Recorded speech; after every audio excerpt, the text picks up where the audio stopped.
10, 9, 8, 7, 6, 5, 4, 3, 2, 1.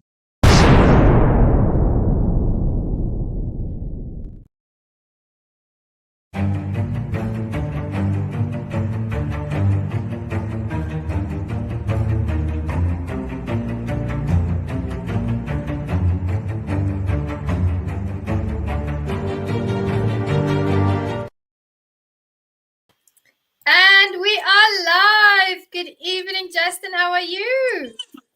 I'm doing excellent. Thank you for asking. Thanks for having me on the show today. It's such a privilege to have you here. Welcome here at the Meticulous Moments podcast, where we facilitate community upliftment through leadership development. And welcome to the audience. We are going to have a wonderful conversation with Justin Holcomb. I asked him before we came on how to pronounce his surname because I thought it was Holcomb, comb. So I didn't want to butcher that, but thank you for telling me the right way, teaching me the right way to pronounce it. Before we go into our session, let me read his bio to you. Justin Holcomb is a prolific entrepreneur and financial life coach.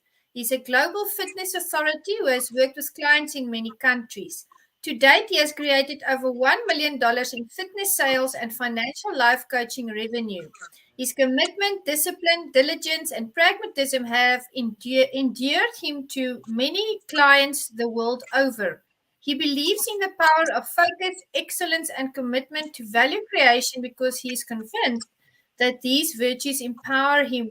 Thank you so much for joining us, Justin. I know you. We met, I believe, through the BLN, and it's just so great to have you here to have this conversation. Would you like to share some highlights about yourself with the audience? Anything that you would like to, just make known to them? Yeah, certainly. Why not? I'm not going to shy away from the topic of God. Hi, everyone out there. I'm not going to shy away from the topic of God, but it's not going to become a preaching or anything to that effect. But I just want to share with you that the three priorities how I place my life and how I structure my life, and what has changed my life is to focus on, firstly, God and how that plays into my life and that relationship. Secondly, my family and how those relationships play and how I show up for those people. And then thirdly, it will be business. So I found that, creating those priorities and saying, okay, this is my first focus, this is my second focus, this is my third focus, has really helped me. I also want to share that I do fitness, I do financial life coaching. Those are not necessarily my passion. And what's so beautiful about life and about entrepreneurship is that we continually pivot as we go along this road of entrepreneurship. And so for me, I flew out to Sacramento last week and I spoke at an event, and it dawned on me, I just kind of went from the heart, and it dawned on me that where I'm called to help people is not necessarily in specifically finance or specifically fitness, but it's actually in addiction. So I'm creating this is my fourth business. I have two businesses that I operate now, but this will be my third business in operation, which is kind of funny how that's a God number, right? Number 3. Beautiful. So I think that's kind of funny. I didn't even think about that till just now. But ultimately, I'll be creating my third business, which is to basically teach people how to channel the energy that they're using for addictions into transitioning into entrepreneurship. And the reason that is so big and so important, it's what saved my life from addiction, because I was a homeless drug addict 11 years ago, right? Like I was living on the streets. I was the one that, and I was using drugs intravenously. So I was all the way out there, right? And I was the one that you'd seen on the streets that were talking to themselves and that were out of it a little bit. They told my mom that I'd made myself mentally retarded. I would never be the same. There was a lot of things that happened in a very short period of time. So the reason I share that is not because I'm special or anything like that. The reason that I share that with you, whoever you are watching this, is that you may have someone in your family, or you may be struggling with addiction.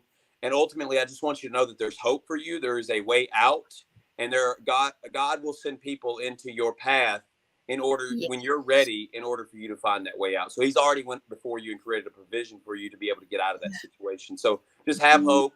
Just know that you can do it, and sometimes it just takes time because it's a process. I love that. And yes, I am so appreciative of the fact that, you are out there, you speak about God openly.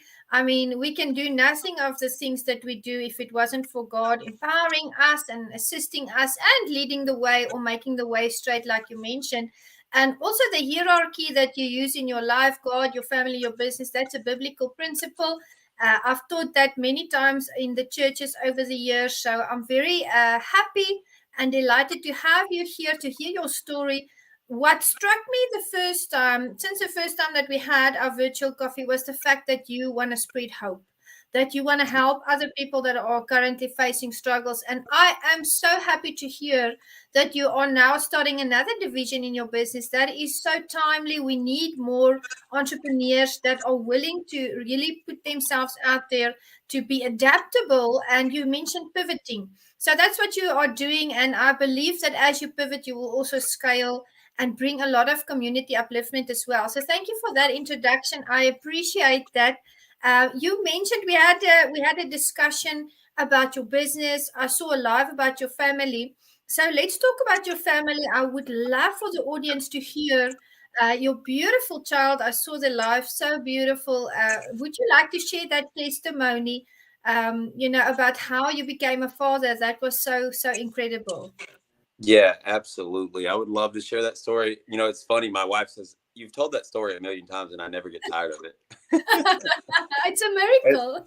and to be honest, I don't get tired of sharing it because it's an excellent testimony. And for me, so I want to be honest about this. I've fallen in and out of a relationship with God several times throughout my life. I've been angry at God. I've been upset at God. And I just want to share that, what I've learned about his character is that he is so faithful, even when we will say that he's not real. I've went into atheism. I've went into agnosticism. I've done all these things.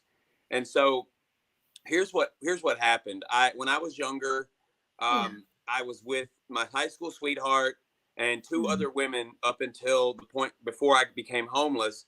I was in Yeah. my teenage years. I was with these women, and just to not to go too much into the graphics, but I came into each of these women many, many, Yeah. many, many times. We were together Yeah. for years at a time. I Yeah. never got any of them pregnant. Mm. So what happened with me was I was like, well, I can't have kids. And I carried that belief and this will show you the power, not only of beliefs and the power of God. This story will share with you, what you believe you really can recreate in the world. So I believed that I could not have children. Okay. Yeah. So ultimately what happens is I see all of these people on Facebook. I'm on Facebook, and I'm friends with the girls that I used to be involved with. We just, it was amicable, whatever. After a certain period of time, you know how it is. You see them out in town, or you link up with them on Yeah. social, and it's like, oh, we're not mad at each other anymore. We're not broken up. Like, we're broken up. We're cool. You're happy with your people. I'm happy with my people. We're good. So I Yeah. seen each of those women all had 1, 2, or 3 kids. And Yeah. so I had started to live with this bitterness in my heart, because at first, when I Mm. was younger, I said I wanted children. But then when I realized I thought that I couldn't have children, I Mm. basically was like, well, I don't want kids anyways. I would rather have a Lexus. I used to say this: I'd rather have a Lexus than have to change dirty diapers all the time. That's just me. And I thought that I really wanted that. I really Yeah. believed in my heart that that was what I wanted for my life, because I was so resentful and I was so hurt, and I just had this bitterness and this hardness in my heart because I Mm. could not have kids. So I thought. Yeah. So how that worked out was eventually, I was working. I was working with my business partner on something, and we had such a close relationship. She's my sister, really, and her husband is just like my brother. They're like family to me, and we had such a close relationship that we were working on something business related. And then at the end of the business talk, she started sharing with me that she was trying to have her 4th child. She's already miscarried one, and she made peace with it with God and all that stuff, but she really Yeah. wanted another child, and so she was struggling to have a 4th child. Mm. And so I said, Mm. "Hey, don't worry, I can't even have kids. So, I understand what you're going through. I hear you. Like, I know that it's a struggle for you, but you're not alone. I'm here for you. Like, I can't have kids either." She's an amazing life coach, a just a phenomenal person, Yeah. and just is an amazing just person of faith. And so she started coaching me, because she used to be my life coach before she was my business partner. So she goes into coaching me. She goes, well, Justin, have you ever been tested? I'm like, no, and but blah blah blah blah blah blah blah, and I start going into all the story of how I can't have kids. And she goes, Okay, Yeah. I hear you. I understand. But have you ever been tested? And I was like, well, no. Okay, fine. I'll go get tested. So this is only about a year or so ago, and I go get tested, and all of the test results come back negative. I can't have children. So I went into Yeah. and I'll go back just a little bit to give a little bit of context here is that the 4 months Yeah. prior to getting tested, I had Yes. dedicated my life to God. Me and my wife quit drinking, cigarettes, weed, Yeah. having sex outside of marriage. We literally dedicated our entire life to God. Now we did fall into some legalism there, right? Where we were like, oh, you can't do this, and oh, you can't do that. But the reality was is that we set the intention of like, Yes. God, we want to live our life for you. We want to please you with what we're doing. And Yeah. so I went to a church, and the pastor told me some things that I didn't necessarily agree with, and then I took it to my business partner's husband, who was my spiritual coach, and he Yeah. said, yeah, that's not true, but God just told me to tell you to submit to him, because it says in scripture, God allowed this man to become Yes. that authority, right? He allowed him to become a preacher. He was a young preacher, and there's a thing about the South that they just have certain ideologies and this and this and that. So the long and short of what Oh, I was trying to share is when he told me that God told him to tell me to submit to him, I submitted. Right, so I submitted yeah. to this man, even though he technically was his theology, his ideology wasn't necessarily in alignment with the word in that moment. Yeah. But God honored that in a way that I had the test, and I took the test, and it said I couldn't have kids, and I threw a Hail Mary prayer. I was about to walk away from faith again for the umpteenth time, and I said, God, Okay. if you're real, give me a reason to live, because I feel like I'm going to commit suicide. I'm holding on with everything that I got, and I need a reason to live. I need a purpose.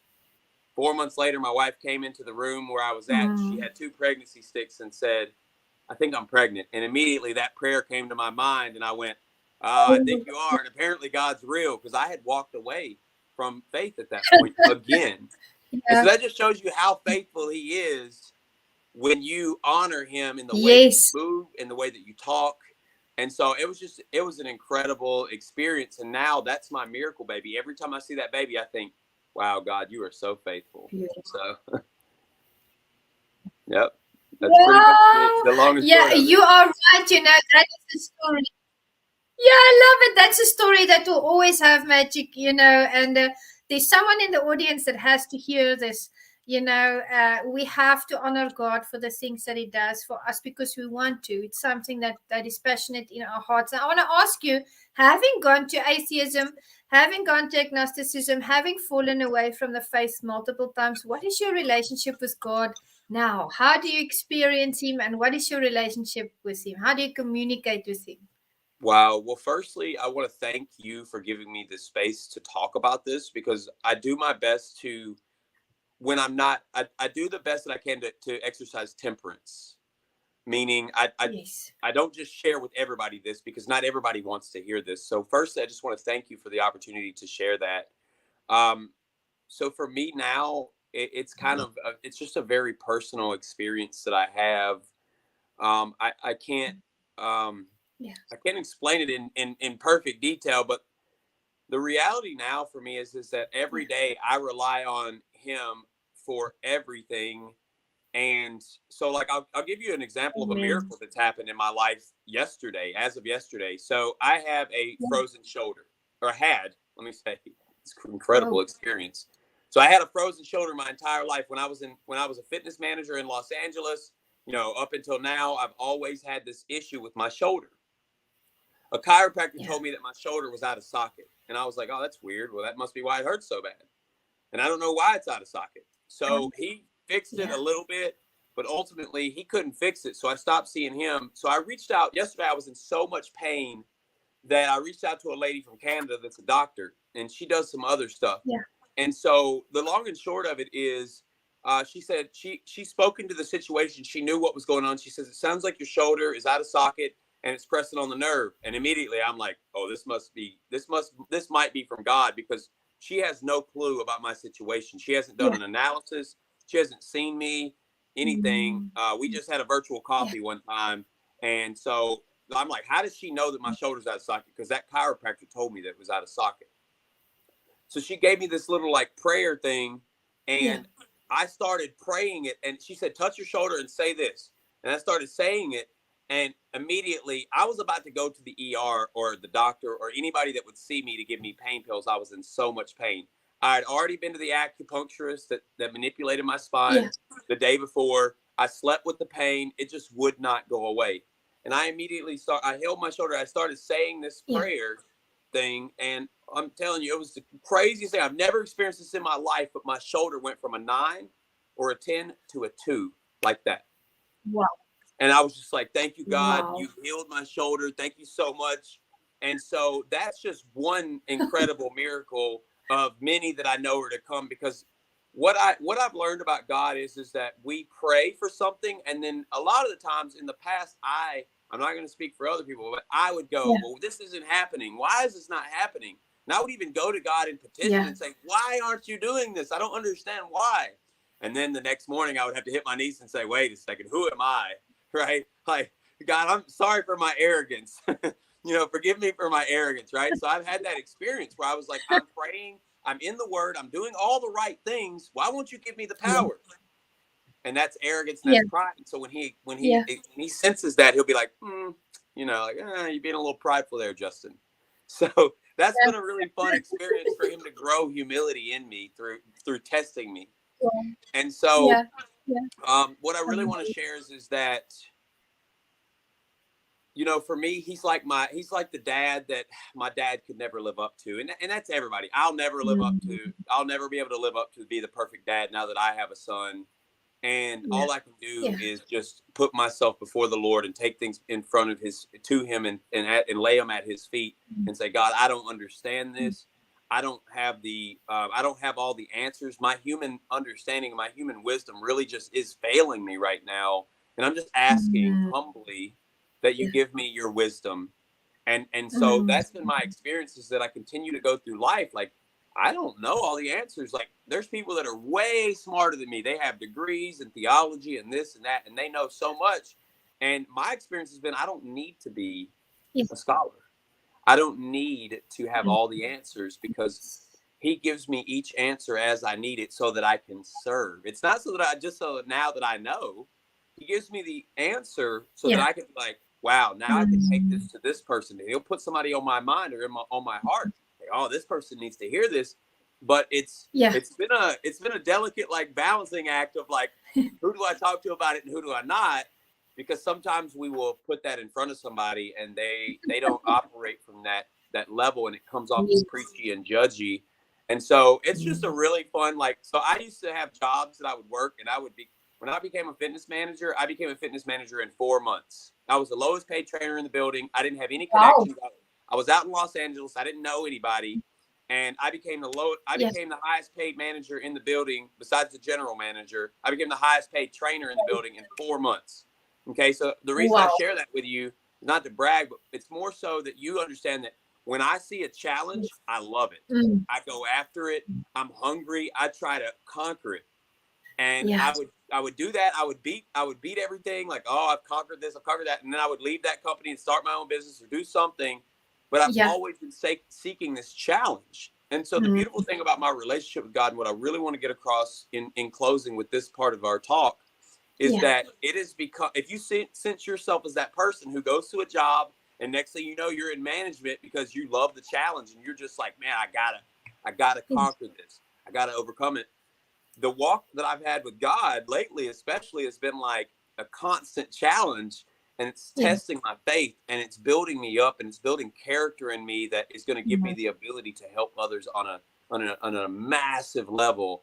And so that's really where I find, and one thing I want to share is that it's easy to fall into this trap, and I've fallen into it just like all of us have. It's easy to go to God like a genie in a bottle and say, God, I need this and I need that, and blah blah blah, and just constantly like rubbing the genie in the bottle. But the reality is that when we seek his presence first, everything is added to us. So when Moses led the Israelites out of Egypt, they only had a 10-day walk from where they were at to where they needed to be. The Yeah. reason that they were led into the wilderness, right? The Yes. literal wilderness, is Yeah. because they were seeing God as what they wanted, a relationship with God so that he could do things for them. It was all about what they could get. It was all transactional. Yes. And that he loved Yeah. Moses so much because Moses didn't care about those things. He was like, those are cool, but really, God, I just want to be at your feet. I just want to Yeah. be in your presence. And so that's the one thing that I would love to share with anybody right now is just to think about that and ask yourself that question. Do I really look at God as a transactional thing, or do I just want to be in his presence? And remember, I'm not speaking from some hilltop because I'm guilty of it. I've done it. I've been like, God, I want this and I want that. And please give me this. And I'm just asking.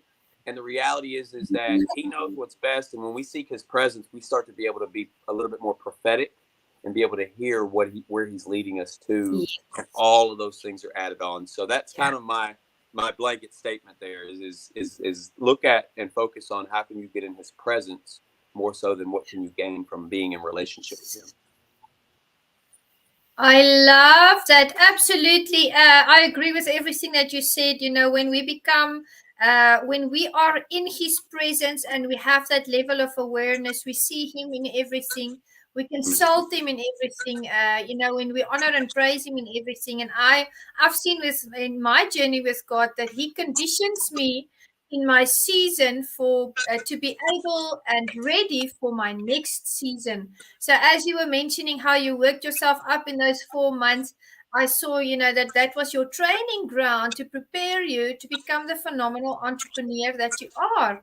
And that leads me into my next question. How did you start your entrepreneurship journey? What made you to decide that this is what you want to do and that's how you're going to make the world a better place? Yeah, it's funny how I started. There was a huge lacking in mindset, in the right type of mindset, and I started. I'm going to be. Yeah. This is just all my cards on the table. I started entrepreneurship because I hated working in a factory. I was working a manufacturing Yeah. job. My body was breaking down. Everybody was on drugs, and it was just Mm. it was just an experience where I was like, I wasn't even in relationship with the father when I went to the company. And I just Yeah. hated doing the job. It was the same thing every day. And I wasn't making an impact on anybody's lives. I was miserable. Everybody around me was miserable. And it was just a very negative environment to be in. And so Yeah. what I did when I got started, and this is not advisable, but what I did was I had saved up a bunch of money. I had been Yeah. very diligent about saving. And so I called my old life coach. It's kind of a funny story. I worked with the life coach like 8 sessions, and then Yes. we became friends after that, but we didn't work together anymore. And so I went from she was my financial life coach. I went from over $50,000 in consumer debt and auto loans and et cetera, and I was living in Los Angeles to I made some Yes. changes. I moved back to Mississippi to be near my family. Went and got the job. In a year and a half, I went from over 50K in credit card debt to Yes. over 50K in savings and no debt whatsoever. Fantastic. Everything was paid for. Yes. So it was an incredible experience. And so I called her and I said, hey, I don't know what you did because I didn't follow the budget. I literally Yeah. ditched the budget. And I was like, I don't Yeah. know what you did, but it worked because one of the goals that we set when we first started working together was to have 50K in savings. Mm. And so I was like, whoa, how did this work? She was like, well, it was what I did was I coached you through money mindset, and you had a shift in mindset. So what happened was I had a shift in mindset.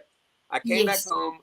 My dad, we have a big we have a we have this big culture where we all go to the lake. It's a big lake, and we jump on boats and get on boats and swim, and we do side by sides, which are like 4-wheelers, and we do a Love. bunch of stuff like that. And so I was like, Dad, I want to buy a side by side. I'm making money. I've got a good job. This and this and that. Yeah. He's like, son, I I wouldn't I wouldn't go get a bunch of payments on yourself because I would hate to know that I have to go in and work that job just to be able to make my bills. So I Mm. sacrificed. I was wanting so my little brother, my younger brother bought a side by side. Like everybody around me was doing this thing, and I wanted to be a part of it so badly. Yeah. But my money mindset had been shifted by my Beautiful. coach Michelle and my dad. Then I finally started listening to my dad, and he's good with he's great business person, great business person. Mm. And Mm. so I started listening to my dad finally, and I didn't buy anything, and I paid everything off, and I I sold my car that had a payment and all this stuff, paid it off, everything. I bought a car, cash money. And that's when I had called, like I said, I quit the job, which is not advisable to do first thing, but I did this. I had money saved in the bank. I quit the job and I called my coach, Michelle, and I said, hey, I want to do what you do because I don't know what you did, but something worked and it stuck. And so she's like, cool. So I dropped 15K, which is a lot of money. I get that. But I dropped 15 grand into my first business venture because I was like, I don't have the skills to pay the bills with financial life coaching. I have a decent money story, but it's not a strong money story. And so I need someone to train me up in the ways. So that's how I started my first financial life coaching business. Was I went and found a mentor, somebody who had the results. She had multiple six-figure business already in place, and she was making money. I mean, I believe that year up, it was like September or something. She was already at like 454K for the year. So she had the results that I wanted. And she was very honest with me about what she was doing and how she was making the money and how much she was making, all that stuff. Because we got into those details. I wanted to know. I'm like, what do you do? Like, what's your real numbers? And like, what are you really making? So I'm like, yeah, I want to make $500,000 a year. That's awesome. I want to do that. So that was my experience. That's how I got into my journey. Was I found a mentor that could teach me the ropes. And then I started working with people for free in order to build that business. I started saying, hey, I've got this great service that I want to offer. You know, would you like to go through it and do your budget and do this and this and that? And so that's how I got my start into financial life coaching and this phase of my entrepreneurial journey. That's amazing. That's amazing to see that tenacity, you know, that perseverance that you showed, and also that you were willing to start from scratch and to really build up your dream. And that is what you're doing at the moment. You are enlarging your business. You love what you do. So tell us, you are now actually the student went to teacher. You are now helping people with business budgets and their personal budgets as well. Give us a list of your services, please, for the audience so that they can know what to reach out to you for and how do you structure your services.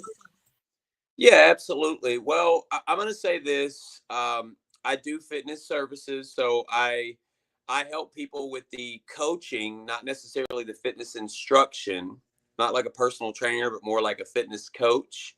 And so I work and operate off of free software on the internet. It's free to you.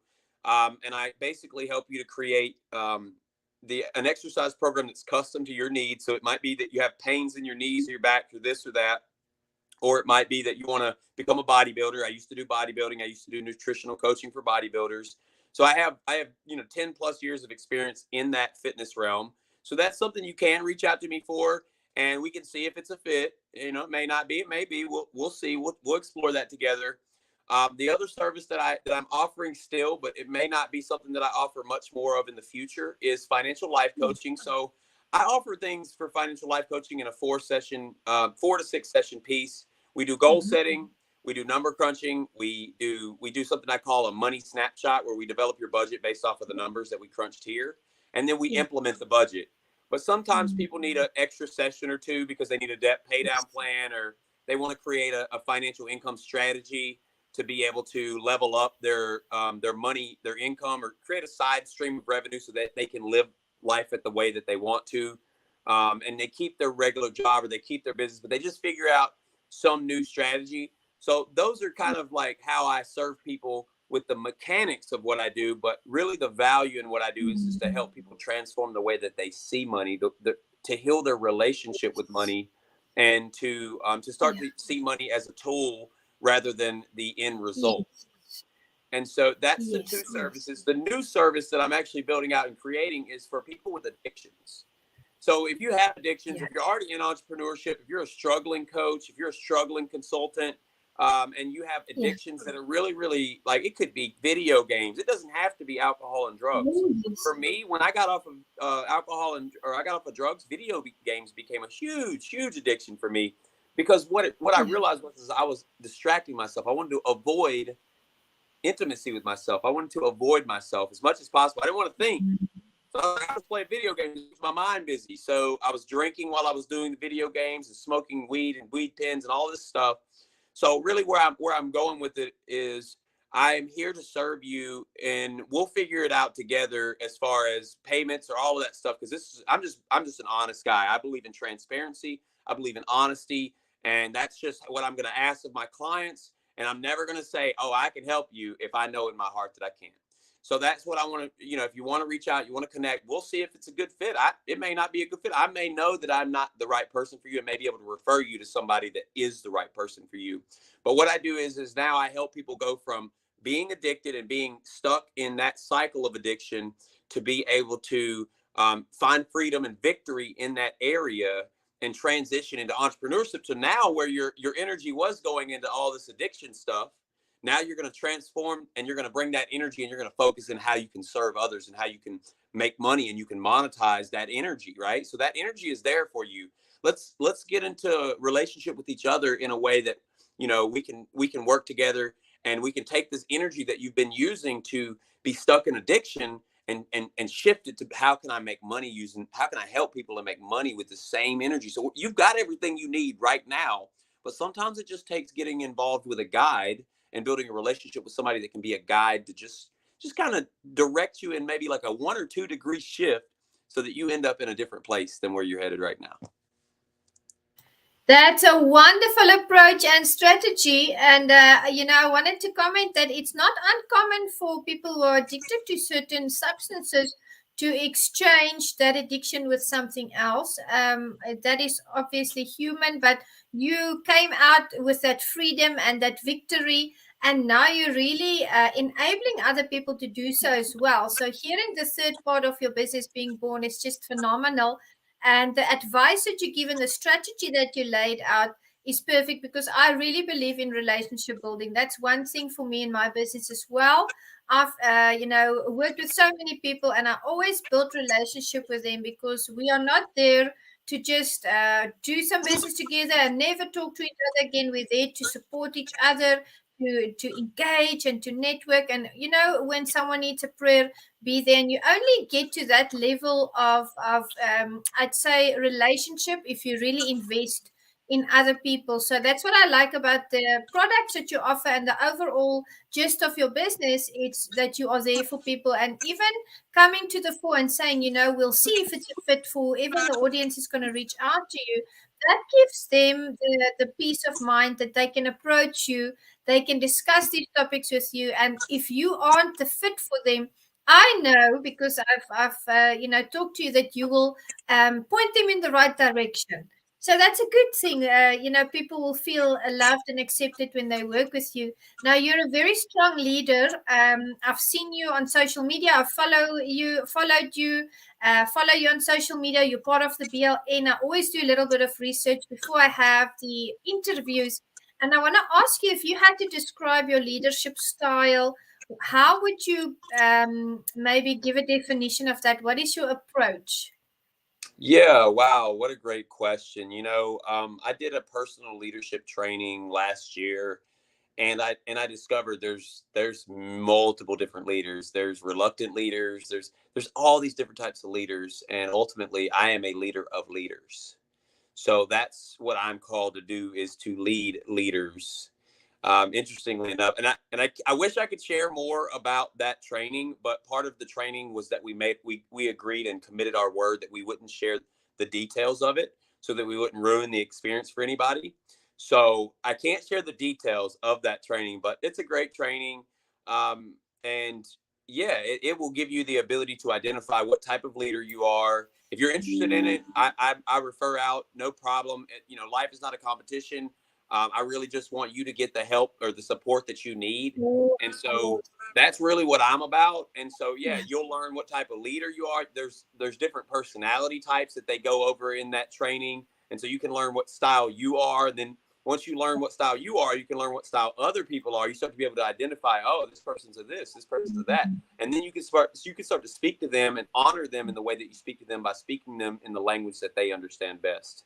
So that's really my take on that, is that I'm a leader of leaders, and I'm really happy to just do that for my brothers and sisters. It's an honor and a privilege that God has gifted me in the way that He has.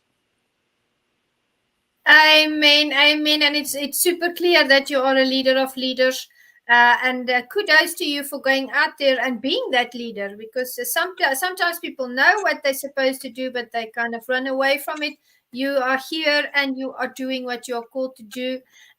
Great leaders, I believe, have great leaders in their lives. So I want to ask you, if you think of someone in your life who's really stuck out as being someone that you know has had a great importation in your life and in your journey as a leader to you, which has formed you into the leader that you are today. Yeah, first and foremost, the first person that I want to share, and if anybody wants to connect with JT, I would love to. He was an angel. He is an angel sent from God, and I personally am fully submitted to him because I respect him this much. His name is Jeremiah Tasco, and he is my business partner's husband, and he he has ultimately just changed my life in the way that he showed up for me, the way he loved me and he cared for me when I was still drinking and I was still using. And so he's the first one that comes to mind. And he is a man of faith and he is a very, very passionate man. But, it's so amazing how he showed up for me, because had he been judgy and preachy, it would have turned me off. And so he's taught me how God shows up, or he's taught me how to show up, how God would have me show up. And I've dropped the ball. I've failed many times at that. But, it's a process. I'm just working out my jump shot, right? And eventually I'll land that, I'll make that shot and I'll be like, oh, that's what it feels like to actually properly witness to someone and not preach at them and not judge them. So the first person is Jeremiah Tasco. The second person, some of your viewers might actually know, he might have been on this show, which I wouldn't doubt it if he is, but it's J.R. Spear. And the reason that Oh, J.R. yes. Spear is my second leader in my life is because JR is my consultant, and we were having a talk about my marching orders, which JR was a Marine, and his whole thing is Yes. about having a battle plan, and he's a Yeah. Marine, and so he was giving me my marching orders, which is like my business consultant action steps. And I said, JR, I've got to quit drinking, man. And he Yes. just he stepped into the role of my brother at that point and said, yeah, you really do, if it's a problem for you. And so we made an agreement. It was a crazy agreement, but he said, okay, let's create a consequence that's really going to sting for you. And I was like, okay, if I drink alcohol, then I will go get a W-2 job. He goes, no, that's not good enough. He said, how about this? You're going to make this, it's up to you to make this agreement, and it's an honor system. He said, if you have a drink of alcohol, for every sip of alcohol you take, you're going to cash at me $100, which Cash App is like Venmo, or it's like a Zelle, or it's like a transfer service. I don't know if you guys have that out there, but yeah. he said you're going to cash at me $100, and I'm going to use that money to sponsor somebody else to get into business. And I said, deal. And guess what? I've never, to this day, never sponsored anybody in JR's business. So he's an amazing guy. So if you want to get connected with those guys, I'm on Facebook. I would love to connect you. Right now, I'm actually taking a little hiatus from Facebook, but in Messenger, if you actually message me, I do have that up. So I still connect with people on Messenger, but there are times where I just know that I'm being called to stay away from it so that something can be worked out in me and then I can come back to it. So that's just where I'm at with that. But Messenger, I can drop my phone number, whatever it is. I'm totally cool. My email address, everything. So if you want to reach out, you want to get connected with me, or you want to get connected with JT, or you want to get connected with JR, any of these people, I am so willing to just connect you, because they have ultimately changed my life, and God has sent them to me in my life. And so I want to share that with other people, because I want you to succeed too. I want you to be happy and free and really live the life that you were destined to live.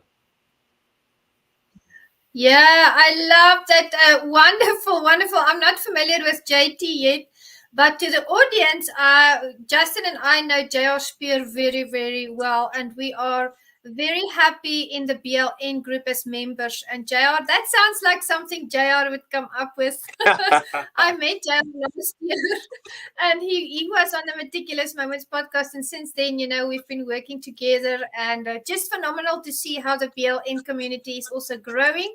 And I will be at the BLN Live event in March in St. Louis. I believe so much in what JR is putting out there and in his skills. I actually had an online conference at that same weekend, but I moved it with a month back. I pushed it back for a month because I really wanted to go and support him. So, JR Spear, amazing. Please, I'm going to put a link for the BLN community in the comments. If you would like to join Justin and I and many other beautiful entrepreneurs and business people, click on that link and see what they have to offer. It's simply phenomenal. And it was so wonderful to spend time with you, Justin. Thank you for your time and your expertise. We appreciate you here at the Meticulous Moments community. Thank you so much. And one thing that I wanted to highlight is that there is a BLN live event coming up in St. Louis. What do you remember the dates? I think it's 22nd to the 26th or something to that effect, where you can meet us live in person. 25. Yeah. Okay, you got it. So you know it. So you'll be able to share that with them, with your viewers. But yeah, that's coming up. It's in St. Louis. I'll be there. Me and my wife and my son will be there. A lot of amazing people are going to be at this event. So if you can make it, we'll shake hands or hug necks or whatever you do.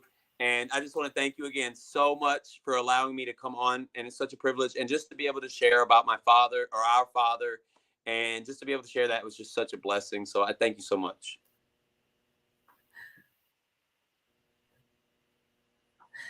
Thank you, Justin. You are phenomenal. You're a wonderful person. Keep going at it. We are cheering you on from the Meticulous Moments podcast community. God bless you and all your efforts. And I know you're going to keep on making a big success of everything that you are doing. So thank you so much. And to the audience, we'll see you in the next session. Remember to connect with Justin through Messenger and follow him and cheer him on. Thank you, everyone. Bye. Bye-bye.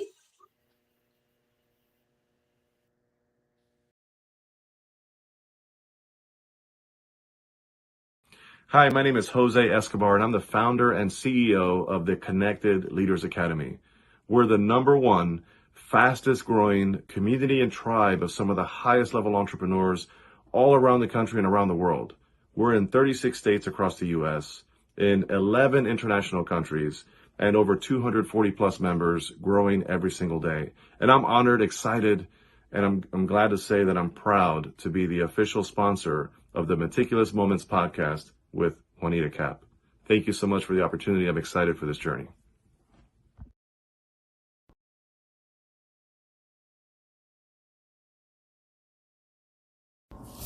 Hey everybody, my name is Patrick Rude. I'm the owner of Rude Financial Services, a proud sponsor of the Meticulous Moments podcast, hosted and directed by the beautiful, strong, and intelligent Juanita Kapp.